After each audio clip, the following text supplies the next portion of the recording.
मेरे साथ हैं अभी राजस्थान विधानसभा में उपनेता प्रतिपक्ष व भाजपा के पूर्व प्रदेश अध्यक्ष सतीश पूनिया जी। सतीश पूनिया जी, आज आप पीड़ित परिवार से मिले बालोतरा आके। क्या प्रथम दृष्टया आपको कैसे क्या महसूस हुआ है? देखिए, पहली बात तो ये घटना सीधे सीधे कानून व्यवस्था से जुड़ी है। दूसरा पक्ष, ये पहली घटना नहीं है। एक फहरिस्त है थानागाजी के गैंगरेप से लेके। तीसरा पक्ष है कि राजस्थान में महिलाओं के प्रति जो अपराध बढ़े हैं, 1.25 लाख से भी ज्यादा मुकदमे दर्ज होना अपने आप में वानगी है। उसमें भी पीड़ा यह है कि अनुसूचित जाति पर ज्यादा अपराध हुए। 19% की बढ़ोतरी पिछले वर्षों में हुई। महिलाओं के प्रति और खासतौर पर अनुसूचित जाति के महिलाओं के प्रति 18% अपराध बढ़े। तो कुल मिलाकर ये वानगी है। लेकिन इस पूरे घटनाक्रम से एक बात समझ में आती है कि कहीं ना कहीं सरकार की संवेदनशीलता की कमी है, प्रशासन की, पुलिस की कमजोर पुलिसिंग की, और जिस तरीके से रात को आनन फानन में पर्दा डालने की कोशिश हुई, उससे सरकार का और पुलिस का और इस सारे पक्षों से जुड़े हुए जो अपराधी हैं उनके नेक्सस की कमजोरी का पता लगता है। नहीं तो ये दिन के उजाले में भी हो सकता था। और एक जो आखिरी बात है जो मैं समझ पाता हूं कि पीड़ित है वो सामाजिक रूप से, आर्थिक रूप से कमजोर बेशक होगा, लीपापोती कर ली होगी, लेकिन जो घटना हुई कि एक अबला को इस तरीके से असमत लूटना और फिर जिंदा जला देना, ये किसी सभ्य समाज के लिए तो चुनौती है ही, लेकिन सरकार के लिए बड़ी चुनौती है। और जो सीधे तौर पर राजस्थान के मुख्यमंत्री से, राजस्थान की सरकार से, गृह मंत्री से जुड़ी है। और इसलिए ये घटना आंखें खोलती है और हम लोगों का फर्ज था प्रतिपक्ष के नाते, और इसीलिए मैं यहाँ पर आया। जो परिवार के लोगों ने बताया, जो बाकी जो लोग थे उन्होंने जो घटना का बयान किया, बहुत हृदय विदारक है और जितनी निंदा की जाए कम है। पुनिया साहब, कल मैं लगातार इस घटना को कवर कर रहा था और मैंने देखा कि जब परिवार डेड बॉडी जब जोधपुर थी वहां गए मोर्चरी पे, तो वहां कोई प्रशासनिक अधिकारी नहीं आया। और शाम तक भी यहाँ पे एसडीएम और एडीएम ही बातचीत कर रहे थे और वार्ता का दौर चल रहा था, लेकिन कलेक्टर एसपी नहीं पहुंचे थे। लेकिन जैसे ही आपने अपने आने की घोषणा की, उसके बाद पूरा प्रशासन सक्रिय हो गया और रातों रात ये चीज हुई। इसको कैसे देखते हैं?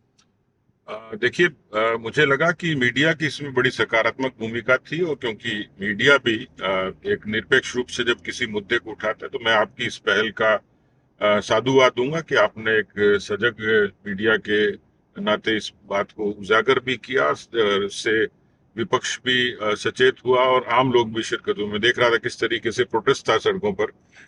मुझे जैसे ही जानकारी मिली थी, क्योंकि मामला इतना संगीन था कि जिसको कम से कम सरकार की कमजोरी और लापरवाही जनता के समक्ष आनी चाहिए। और दूसरी बात, केवल सियासी पक्ष नहीं है, अपराधियों के हौसले बुलंद हैं, और इसलिए पकड़ा बेशक गया, लेकिन अपराधी को ऐसा सख्त दंड मिले जिससे मिसाल बने।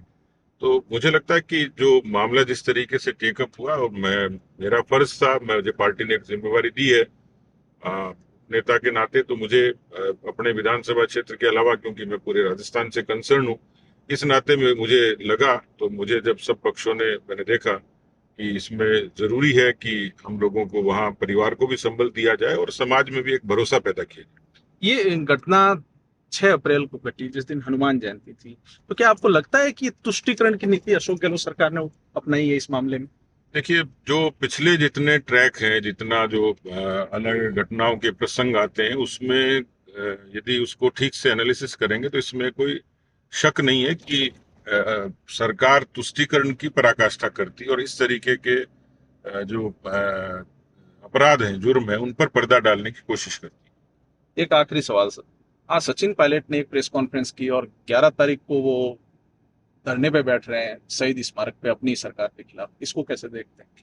लेकिन मुझे लगता है कि पानी सर से ऊपर गुजर गया, और 4.5 वर्षों से जिस तरीके से कांग्रेस के भीतर विग्रह था, उसकी अलग अलग फेजेज हैं, उसके अलग अलग चरण हैं। उसमें राजभवन के नारों से शुरुआत हुई, उसके बाद बाड़ाबंदी से हुई, मंत्रिमंडल के गठन से हुई, उसके बाद इस्तीफों से हुई, और अब धरना।